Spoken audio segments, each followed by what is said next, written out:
On today's episode of Nitro, we will find out if Hulk Hogan and Lex Luger have found a partner for War Games against the Dungeon of Doom, and our question of the day relates to the main event.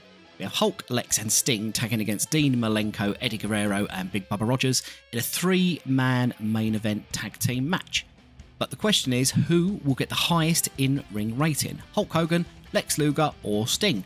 Have a guess, stick it in the comments below, and after you've seen the main event, have a little look to see if you got it right or wrong. I am your host, Dave Mack, and this is my TEW 2020 1995 WCW save, Playing with the Big Boys. So let's jump into this episode of Nitro.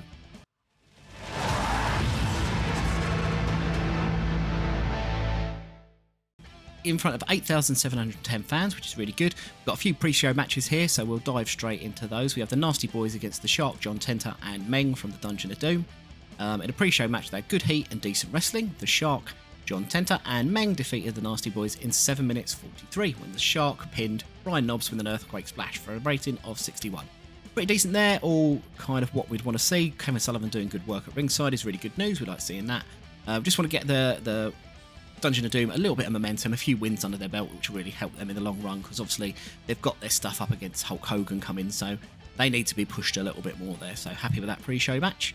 Another pre-show one, DDP defeats Chris Kanyon in 10 minutes 35. Kanyon is an absolute jobber at the moment, so we know he's a big start in the future, but he is down the totem pole at the minute for a segment rating of 58. Page with a 59, Kanyon with a 45, Diamond Doll doing good stuff. Lots of green there, lots of what we'd want to see from a pre-show match, so pretty pleased with that one. And then we have Steve Mongo McMichaels against Prince Robert of Brookside. Mongo defeats Robbie Brookside in 7 minutes and 11 with the Mongo spike. Mongo with an in-ring there of 52. That's actually surprised me. I didn't think he'd manage to hit those kind of heights, so that's maybe he's a little bit more useful in that mid-card than I thought he would be. Robbie Brookside with a 44 for a segment rating of 53, so that's kind of okay. We'll live with that. That's not too bad, and Mongo's not stunk the joint up, so happy days there. If we dive into the actual opening of the show, we have Mr. Wonderful Paul Orndorff, who's our kind of on-screen authority figure who delivers lots of wonderful news to people. He comes out and he announces he has wonderful news for the American males. They will be getting a title shot at Fall Brawl against the Stud Stables, Bunkhouse Buck and Dick Slater for the tag team title. So we kick off there. It's Team USA, who have obviously got Jim Duggan heading them up, and they get a segment rating of 58. Not expecting gangbusters from this one, to be fair. This is a bit of a storyline one where we've just got to kind of get it in there and give us a reason why we got the storyline match. Paul Orndorff is doing a lot of heavy carrying there, because the rest of these guys have not really got a lot of the entertainment kind of stats to drag that through. So kind of happy with the 58 there. That's not too bad. Up next we have the Renegade, the TV champion, against V.K Wallstreet. In a bout that had a decent reaction from the crowd, but subpar wrestling. I like the fact he got a decent reaction though. The Renegade defeated V.K Wallstreet in 7 minutes 12 by pinfall. The Renegade makes defence number 11 of his WCW World Television title for a segment rating of 53, which isn't terrible.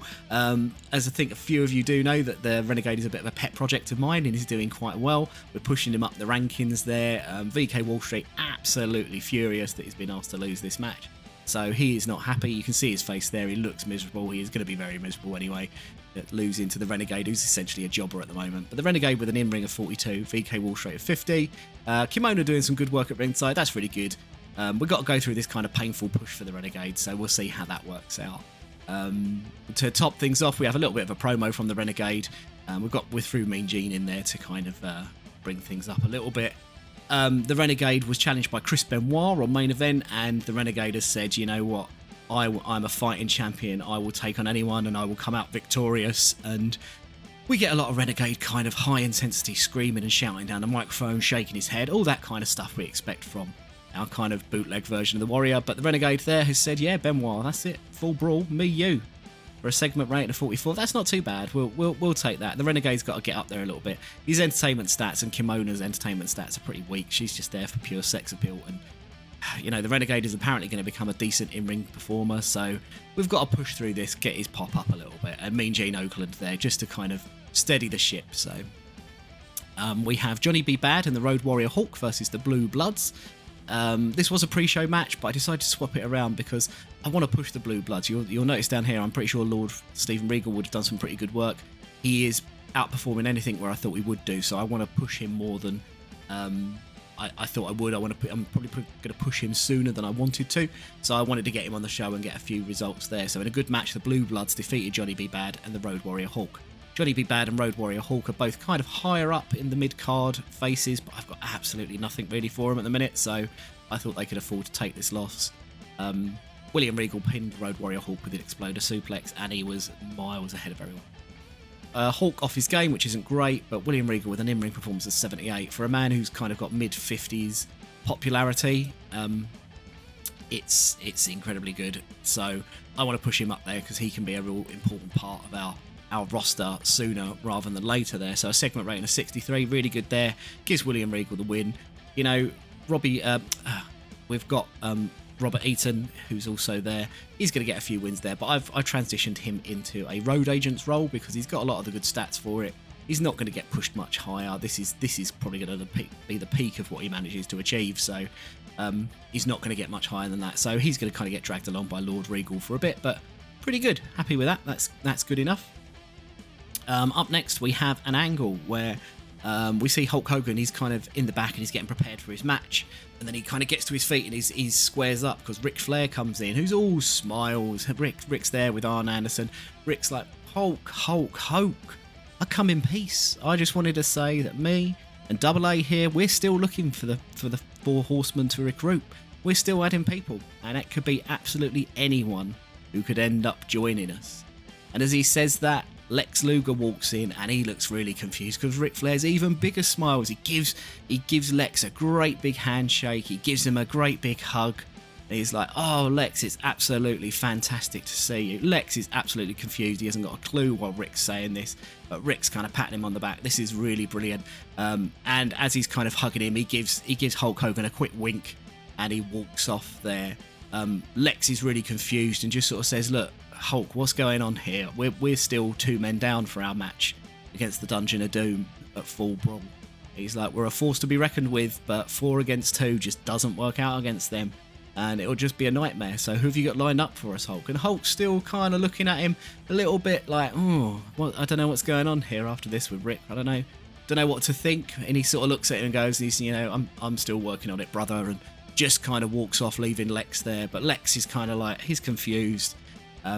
So we don't know what's going on there. Absolutely anybody could join the Four Horsemen, I guess, couldn't they? So lots of green down here. Hogan a real start. A segment rating of 88 is fantastic. Hogan masterful without improvising.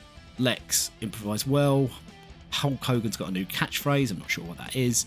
Ric Flair with a groundswell of public support, and Hulk with a groundswell of public support.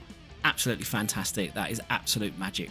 That's everything we could really ask for from this kind of segment. And our main event, Hulk Hogan, Lex Luger and Sting versus Dean Malenko, Eddy Guerrero and Big Bubba Rogers. A superb match. Hulk Hogan and Luger and Sting defeated Malenko, Guerrero and Rogers in 11 minutes 45 when Sting submitted Big Bubba Rogers with a Scorpion Deathlock for a segment rating of a 71. That's a little bit lower than I would have liked, but for a main event on Nitro, it's not too bad. Our question of the day was who is going to get the best in-ring performance out of Hulk, Luger and Sting, and it is our man. It is the immortal 24-inch Pythons, Mr. Hulk Hogan. A little bit closer than I expected. We got Sting there with a 79. Lex outperforming Sting, that surprises me, with an 81, but then Hulk Hogan with an 86 in-ring performance absolutely smashes it out the park. So that's absolutely fantastic news there. We're really loving that one. And to finish the show, we have the kind of 3 faces celebrating in the ring. But out of nowhere, Ric Flair and Arn Anderson try to rush the ring. As they do that, Eddy Guerrero kind of shoves Sting out of the way and he launches Ric Flair over the top rope back down the aisle. Arn Anderson sees this and thinks, no way, not getting involved in this, and slides out. So they kind of start hightailing it up the ramp. We have Sting, Hulk and Lex chase them up there. And as Sting and the Four Horsemen go through the curtain, out of nowhere appears Kevin Sullivan, the Giant and Sabu, who kind of blindside Hulk and Sting. They drag them back down to the ring and they lay an absolute beat down on them. They're absolutely clobbering them. We get lots of big boots from the Giant. We get a Sabu top rope kind of leg drop. We're absolutely laying the boots to them. And we end the show with Hulk and Lex laid out in the middle of the ring. We have Kevin Sullivan and the Giant and Sabu with their arms raised in the air, celebrating to an absolute chorus of boos. So that is how our Go Home Nitro ends, with the Dungeon of Doom stood tall. And we get a segment rating of 92. Absolutely smashed it out the park there.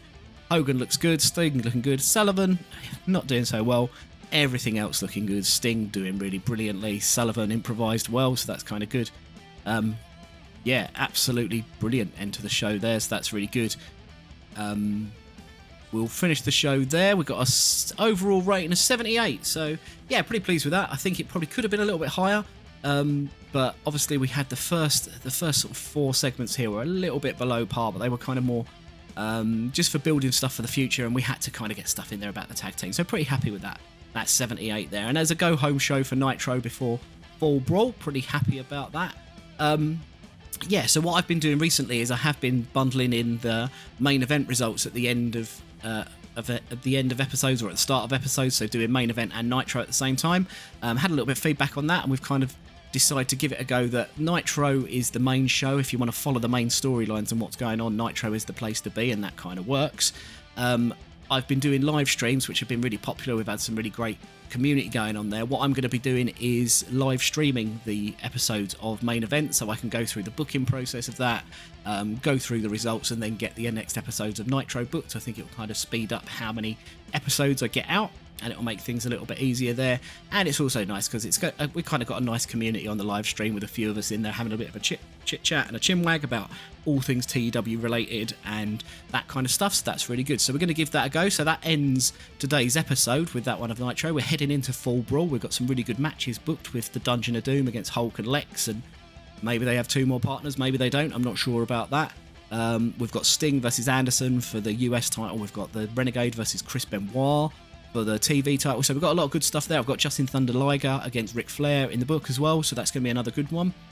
So we've got some really good stuff for the Fall Brawl. I've got a few exciting things that can happen, some great plans there, so I'm really excited to get those out there. So yeah, if you've enjoyed this one today, please do hit that subscribe button and do give it a like. But you know what, more than anything, if you can just pop a comment below if there's anything you've enjoyed, if there's anything you think we should do different, anything I can improve on, if there's someone I should sign, if there's someone on this roster I should be firing and we should be getting rid of, please do let me know. I'm all ears. I'm thoroughly enjoying the kind of community spirit on this one. But yeah, until next time, I've absolutely enjoyed having you here, and I will speak to you soon. Take care later. Bye.